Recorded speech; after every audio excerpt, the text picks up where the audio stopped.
Welcome back to the deep dive. Today we're not just reading a sci-fi novel. We are dismantling a galactic incident. That's a good way to put it. We're stepping into a scenario that is, and I really don't say this lightly, it's absolutely vibrating with tension. I mean, we were talking about political espionage, illegal body-snatching technology, ancient alien souls, and the kind of high-stakes warfare where one wrong move, it doesn't just mean you lose your job. It means your entire planet might get glassed. It is a heavy one today, for sure.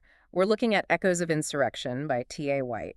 And if you think you know where this story is going based on that title, you might want to buckle up, because the layers here are, well, they're dense. We've got a conspiracy that makes Game of Thrones look like a playground squabble. Oh, dense is the word. So we have a mission today. We're going to unpack the really intricate conspiracy that's framing House Roke. We're going to unravel the complex biology of the Tron, and specifically this shadowy group called the 43, and we're going to analyze the shifting political alliances under a very, very scary emperor. And it's a lot to get through. It is. But before we get to the explosions and the assassins and all that fun stuff, we have to ground yourselves. Because this story starts in a place that is surprisingly quiet, but at the same time, it's emotionally deafening. That's right. We start with Kira, who is the heir of House Roke, and she's standing in what is, for all intents and purposes, a tomb. Yeah, the stasis chamber. She's visiting her friend Elise, who's comatose. And this isn't just any old hospital room. This is the Nexus. And I think to really understand the stakes later on, we have to unpack what the Nexus actually is. Because to me, at first, it kind of just sounded like a cool water feature in a lobby. Right. But it is way, way more than that, isn't it? Oh, it's so much more than a water feature. Look, to understand the Nexus, you have to understand the biology and the spirituality of the Tuan people. Think of the Nexus as the nervous system of the entire house. Or maybe the heart, pumping blood through a body. It's the absolute seat of power for House Roke. So it's a living thing, in a way. In a very real way, yes. The water there isn't just H2O, it's charged with Ki. And Ki is the spiritual and physical energy source for the Tuan race, right? It's what gives them their incredible strength, their speed, their ability to heal. Exactly. But it goes even deeper than that. The Nexus is directly connected to the Miahav, which is the planet's soul. The planet's soul. So when you are standing in the Nexus, you are standing in the most spiritually and physically charged environment on the entire planet. It's like standing inside a nuclear reactor core, but instead of deadly radiation, it's pure, raw life force. Which totally explains why they put the sleepers, their fallen warriors, there. It's like a supercharged healing bath. A regeneration chamber, essentially. But the vibe isn't relaxing spa day. It's heavy. The text describes Kira surrounded by these glass coffins, and they're all submerged in this glowing azure water. She's grieving, she's resilient, but you can feel that weight on her shoulders. She's dealing with the trauma of almost losing everyone, and she's trying to hold it together, especially for her niece, Elena. And that emotional grounding is so crucial because it establishes Kira's state of mind right from the get-go. She is on edge. She's hyper-aware of her surroundings. She's incredibly protective. This isn't a character who is relaxed and letting her guard down at all. No. She is a soldier in a rare moment of quiet, basically just waiting for the other shoe to drop. So when something disrupts that sanctity, that quiet, the reaction is immediate and it is violent. Exactly. And that disruption happens fast. Kira is there with her Ashoda, her elite guards, Raider and Finn. They're having a moment, trying to decompress, and then boom, intruder alert. But not just any intruder. This is where we get our first real look at the technological threat they're facing. Kira and Raider, they spot someone throwing these strange, transparent orbs into the Nexus water. Right, the orbs. Now, I've seen enough sci-fi movies to know that throwing glowing balls into a central power source is never, ever a birthday present. A safe bet. So what are these things actually doing? Because the text gets pretty specific about the mechanics here, and it's kind of terrifying. It's fascinating and terrifying in equal measure. Based on the analysis we get later in the text, these orbs are designed to feed off that Ma'av energy we just talked about. They act like a parasitic organism. Okay. They absorb the Ki directly from the water in order to replicate.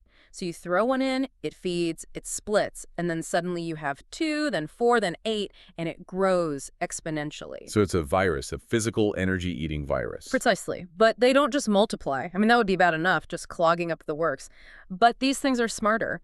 Once they reach a critical mass, they start to upload new command protocols directly into the house's systems. So they're hacking the Nexus. They are hacking the planet's soul to turn House Roke's own weapons and defenses against it. They disrupt everything. That's horrifying. It's like injecting a computer virus directly into the bloodstream of a living god. That's a perfect analogy for it. So they spot this guy, throw in the doom balls, and the chase is on.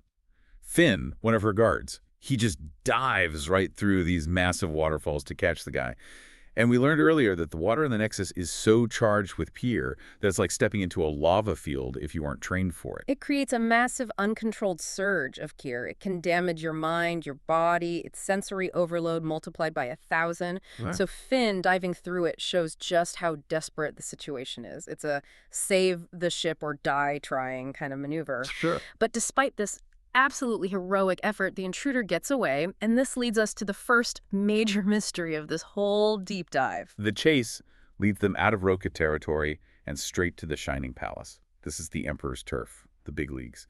And this is where things get really, really weird. Yeah, the tone shifts here. She attracts the intruder here. She runs into the palace guards, the Emperor's own Ushoda. And their reaction is, it's just underwhelming. To put it mildly, Kira runs up. She tells them, hey, there's an intruder, a dangerous one. He just came through here, and they basically just shrug. They're dismissive. They claim no one passed through. It felt like gaslighting. I was reading this and I was thinking, are you people crazy? She is the heir of a major house telling you there's an immediate threat, and you're acting like she's complaining about the room service. It does feel like gaslighting, but looking at it through the lens of what we learn later, it's a massive blinking red flag. The text specifically mentions that these guards lacked key sense. Okay, what does that mean exactly? Usually a Tuan warrior is constantly scanning their environment with their energy. It's like a passive radar they all have, a sixth sense. These guards were just spiritually flat. There was nothing there. So it's like their radio was turned off. Right. It's just dead air, which foreshadows the big twist we're going to get to in a little bit. It's subtle, but if you know the lore, a Tuan without key sense is just, it's wrong. It shouldn't happen. So she leaves these useless guards, and she goes to check on her best friend, Jin. And for listeners who might not know, Jin is, he's complicated. Extremely. Jin is a really unique case study in transhumanism within this universe. He was formerly a consciousness inhabiting a drone called J1N. He was a machine intelligence, an AI. But recently, due to some pretty catastrophic battle damage, his consciousness was transferred into a biological clone body. Yeah, so he went from being essentially a floating metal ball with godlike internet access to a flesh and blood teenage boy. That has to be a jarring transition. It's traumatic. Think about it. He's dealing with hormones for the first time, physical pain, and the absolute loss of his technological omnipotence. He used to be able to see everything, know everything, be everywhere at once. Now he has human eyes and ears. It's like going from being Google to being stuck with a dial-up modem in your head. That's a great way to put it. And to cope, he's built these mini-me's, these small dragonfly-like drones that hover around him constantly. They act as his extra eyes and ears, a comfort blanket that reminds him of his old self. I love the mini-me's. It's like emotional support drones. But Jin isn't just dealing with puberty 2.0. He's got the Inquisitors breathing down his neck. Soraya and Jarek. They're part of a fanatical order that hunts soul-bound individuals. People whose souls are tied to objects or who are considered unstable, and they view Jin as a ticking time bomb. They see him as a threat that will eventually go insane. Exactly. They want to take custody of him. They don't see a boy struggling with a new body. They see a malfunction waiting to happen. So the room's already incredibly tense. You've got Kira arguing with these Inquisitors, trying to protect Jin. You've got Jin acting out because he's overwhelmed. And then the door opens, and in walks Caius. Caius, the military commander of House Roke, Kira's trusted ally, her uncle's right-hand man, the last person you'd expect to be a problem. Except the vibe is off immediately. He smiles, and it's described as just unnatural. And he says this chilling line, "You're not who I was looking for, but you'll do nicely." And then he attacks Jin. This just throws the room into chaos. Jin panics. And this is a really crucial moment for understanding Jin's new biology. When he panics, his mind tries to do what it used to do as a drone. It tries to split or upload itself into the network. But he doesn't have a network anymore. He has a biological brain. Right, so his soul is literally trying to tear itself apart and jump into those mini-me's. He starts having a violent seizure. His consciousness is fracturing? It's fracturing across the drones. Yeah. So Kira has to intervene. They share this incredibly deep psychic bond. She has to dive into his mind, which the book describes as an electrical storm. And this isn't some metaphorical I feel your pain moment, is it? Kira takes actual physical damage from this. Oh, absolutely. She's bleeding from the ears. She has to mentally wrestle his soul back into his body and anchor it there. It's a brutal, painful process that shows just how much she's willing to sacrifice for him. It also highlights the fragility of Jin's current state. He isn't just a boy. He's this unstable entity that's being held together by sheer will and Kira's support. And while Kira is saving Jin, the rest of the room is dealing with Caius. Right. Ayla, another ally in the room, she decapitates him, which, is very efficient. That's the job done. But then they look at the body. And this is where the deep dive gets really interesting. Yeah. Because it's not Caius. Not at all. It's a doppelganger. And looking back, the clues were all there. The armor was the wrong shade of blue. It was cobalt instead of Roke's signature midnight blue. Which, to me, as a human, would probably just look blue. Yeah. But to the Tuan, that's a massive difference. It's like showing up to a Yankees game wearing a Red Sox jersey. Just wrong. It is. And the scales of the synth steel armor were painted on. Real Tuan armor is colored all the way through during the manufacturing process. It doesn't ship or peel. This was a cheap knockoff. So a cosmetic issue. But the smoking gun is the physical anatomy. The ears. The ears were rounded. Human ears. Not the pointed ears of a Tuan. Exactly. This was a human wearing an incredibly high-tech disguise. And when they examine the body further, they find a Haldeal mimic spike in the spine. Okay, let's unpack the Haldeal mimic. This sounds like some seriously outlawed tech. What are we dealing with here? It is highly illegal, incredibly sophisticated, and frankly, terrifying. It's a device that maps a target's appearance onto the user. But here's the catch, and it's a really terrifying one. It requires extreme proximity to the victim to map them effectively. What do you mean by extreme proximity? You can't just look at a photo of Caius and become him. You need to scan him up close. Down to the pore, the hair follicle, the vocal cords. The tech needs a massive amount of data to create a perfect replica. So the implication is the real Caius has been captured. Someone got close enough to him to map him, probably kidnapped him, and then sent this imposter to assassinate the Emperor's son. That is a staggering level of planning and infiltration. It suggests a conspiracy that has gotten inside the highest levels of security in the galaxy. And it also explains the weird blank guards at the palace earlier. They are probably mimics too. Almost certainly. If they can replace a high commander like Caius, they can definitely replace a couple of doormen. So the immediate threat is neutralized, but the broader threat is just getting started. Because while they're all standing there staring at this dead fake Caius, the world outside starts exploding. Literally, massive explosions rock the Shining Palace, House Kashori, and House Sasson all at the same time. And from the trajectory analysis, the shots all appear to be coming from House Rogue. It looks for all the world like Rogue has gone rogue and just declared war on everyone. And then, the final blow to their reputation. Rogue's Nexus, the place where we started this whole episode, the heart of their house, it self-destructs in a massive explosion. Talk about a bad day. Why in the world would Harlow, the overlord of Rogue, blow up his own base?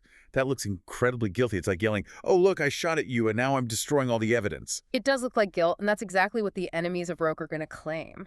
But you have to remember the orbs, the replicating virus in the water. Right, the ones that were hacking the system. Harlow realized they are taking control of Rogue's planetary weapon systems. The orbs were the ones firing on the other houses using Rogue's own guns. So he had a choice. Let the virus keep firing and start a full-blown galactic war, or blow up the heart and soul of his house to stop the signal. It was a sacrificial play of the highest order. He crippled his own house to save the others. It's a scorched earth tactic, but strictly defensive. But without the context of the orbs, which only the people inside Rogue know about, it just looks like treason. And Soraya, the Inquisitor, she wastes no time at all. She attacks Kira right there on the balcony of the palace. Yeah. She uses this rune trap, it's like ice magic, to try and take them all down. And the scene really shows the fracture in the chain of command. The Emperor's own Ashoda, Ayla, she refuses to arrest Kira because her primary duty is to protect Jin, and Kira just saved Jin's life. But Soraya is rogue. She's driven by ideology, and she sees a golden opportunity to take down a high-value target she's always considered a threat. Raider and Finn, Kira's guards, they pull a fast one here. They literally just jump off the balcony. It's a tactical retreat. Raider uses magnets built into his gear to slow their descent. It's an incredibly smart, albeit insane, move. They know if they stay, they all get captured. If they leave, at least 2 of them can get help and start figuring out what's going on. But Kira stays behind. Or rather, she gets knocked out by the ice magic. And she wakes up in a cell. Which brings us to the next part of this whole mess. Incarceration. This is a quieter segment of the story, but it's psychologically very heavy. Kira is in the Inquisitor's hold. And Jarek, the male Inquisitor, he keeps leaving her these books, these texts about soul-bound insanity. He's trying to get into her head. It's psychological warfare. He wants her to doubt Jin. He's basically saying, read this, look at the history. Your friend is going to turn into a monster, and it will be your fault. He's trying to break the bond between them. He knows Kira is Jin's anchor. If he can make Kira fear Jin or doubt him, then Jin becomes unstable, and the Inquisitors get all the justification they need to either execute him or imprison him for life. It's just so manipulative. But then Kira gets a visitor. Graydon. Graydon, the Emperor's face, also Kira's lover. Talk about a conflict of interest. I mean, it is the ultimate conflict. Graydon is the enforcer of the Emperor's will. It's his job to investigate Roke now. But he knows Kira. He knows she's innocent. He's torn between his duty and his heart. And he brings her some critical intel. He reveals that the real Caius is officially missing, and this is the really key part. The body of the fake Caius has also gone missing. From the palace morgue. From the palace morgue. So the one piece of evidence that could prove Roke's innocence, the human body with the mimic tech, is vanishing. It's a cover-up. Someone is cleaning up the crime scene from inside the Emperor's own palace. The conspiracy goes deep, and just when it feels completely hopeless, we get a surprise appearance. The 43. Alexander and Pallas. For those new to the lore, the 43 are these genetically engineered super soldiers. They are essentially siblings to Kira, who is also one of them, and they usually stay completely in the shadows. They don't do politics. Their appearance here is monumental. It's like the Secret Service showing up to a traffic stop. It just doesn't happen. Exactly. And they don't just show up to say hi. They reveal that their deceased sister, Thea, had co-conspirators, and that some of those conspirators are still out there within the 43 and among other human and Tuan factions. So the conspiracy is even bigger than we thought. Massively. They're stepping out of the shadows not just to save Kira, but to hunt down traitors within their own ranks. This expands the scope of the whole thing from a political plot to something that touches on genetic legacy and the very foundation of their society. But their help comes with a price. Or rather, it's followed by a confrontation. Soraya shows up again, this time with a wrist cuff, an inhibitor. This is a really nasty piece of technology. It blocks a Tuan's access to their ki. For a species that relies on that energy for their strength, their senses, their healing, it's like blindfolding them and tying one hand behind their back. But it's actually worse than that, right? It's not just a temporary block, it causes permanent damage. Long-term use damages the key pathways in the body. It can permanently cripple a Tuan's ability to channel their energy. Soraya insisting on this is a pure power play. She wants to humiliate Kira and permanently weaken the heir to House Roke. It's personal for her. And Kira's reaction is just classic Kira. She looks at Soraya, she looks at the cuff, and she puts it on. And then she mocks them. Places to go, people to kill. She accepts the pain and the humiliation because she knows she needs to get out of that cell to fix this mess. It's a calculated risk. She knows she's walking into a trap, but staying in the cell means she can't influence the game at all. She's trading her physical safety for tactical mobility. So she gets released. And this leads to one of the most tense pickup scenes I have ever read. She's met by Finn and another ally named Talon. They take her to a ship. She gets on board. You feel this moment of relief, like, okay, she's with her people, and then ZAP, she gets stunned by Quillen, their healer. And for a second, your heart just drops. You think, oh no, she's been kidnapped again. These have to be imposters too. Exactly. I was screaming at the book, not again. Can this girl just catch a single break? But it's a double cross. Reversed. It is the real team. They stunned her because they had to verify that she wasn't a doppelganger. After what happened with the fake Caius, paranoia is the only survival strategy they have left. That makes total sense. Yeah. If the enemy can look like anyone, you can't even trust your own boss walking through the door. But then Quillen performs surgery on her neck. Right there on the ship. This is such a crucial detail. He extracts something they call a tick or an atav. It's a tiny tracking device that the Inquisitors implanted in her neck while she was unconscious in the cell. But it's not just a tracker, is it? No. It has a kill switch. A remote detonated poison charge. The Inquisitors implanted a bomb in the neck of a house heir. That's an act of war. It proves beyond any doubt that the Inquisitors are acting as rogue agents. They aren't just following protocol or the Emperor's law anymore. They are actively trying to control the playing field by lethal means. It validates every fear House Rogue has about them. So, tracker removed, inhibitor still on her wrist for now, Kira heads to the Council of Overlords.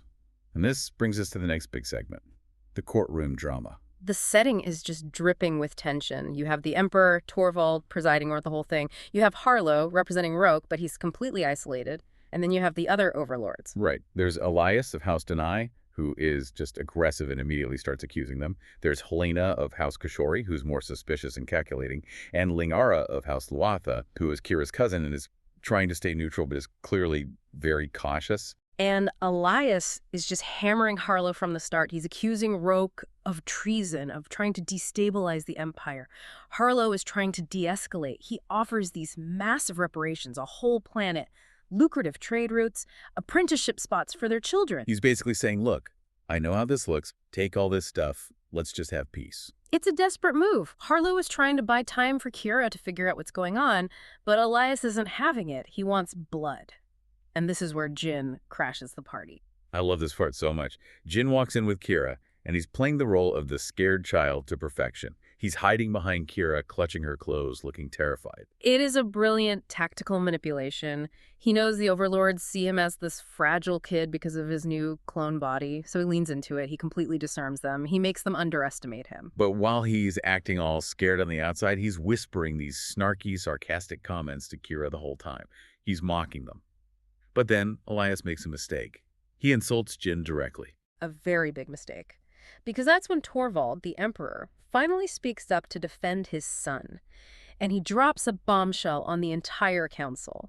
He reveals that the assassination attempt on Jin was carried out by a non-Tuan. A human. A human. This completely changes the math in the room. Suddenly, it's not a case of internal Tuan treason, it's an external invasion. A human conspiracy. And then Roke reveals their evidence. The infiltrators who attacked their own people, they all had dead switches, poison capsules in their systems.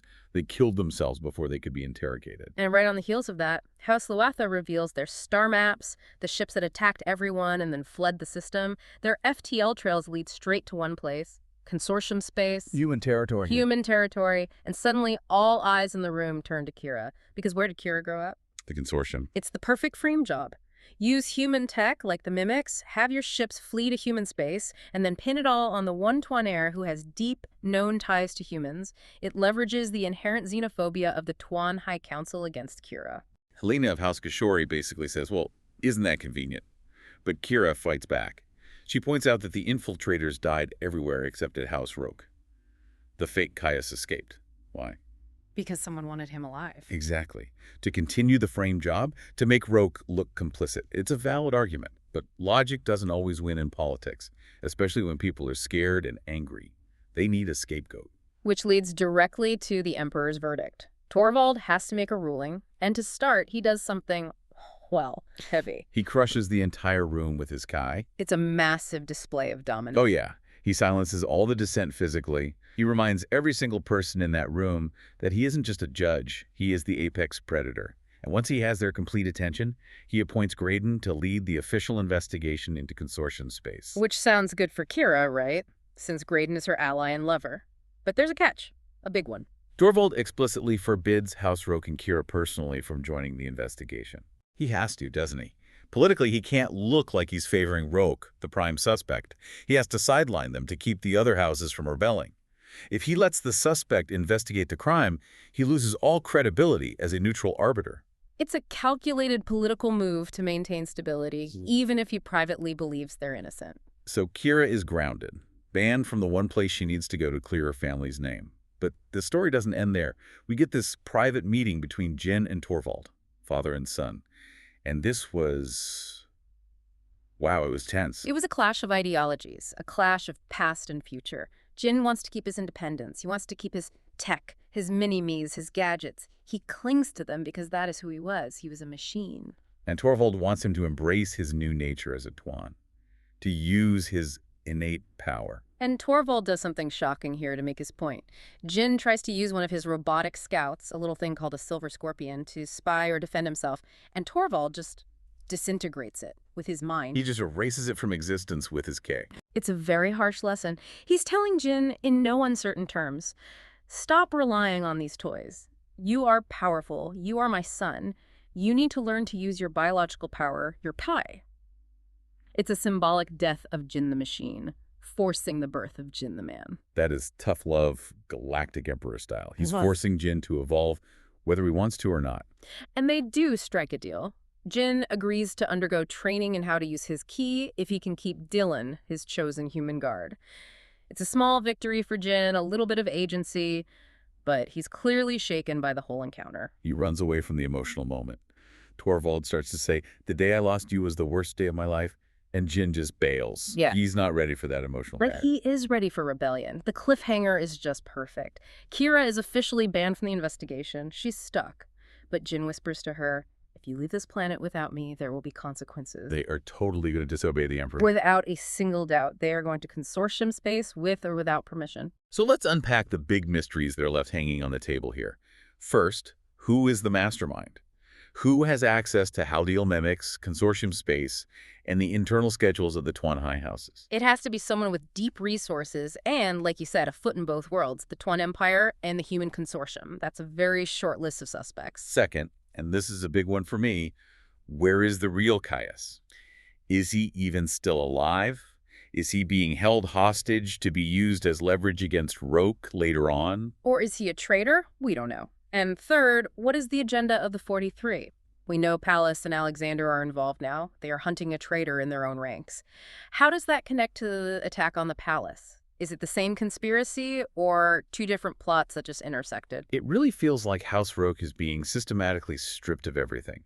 Their nexus is gone, their reputation is in tatters, they're legally banned from investigating the crime they're accused of.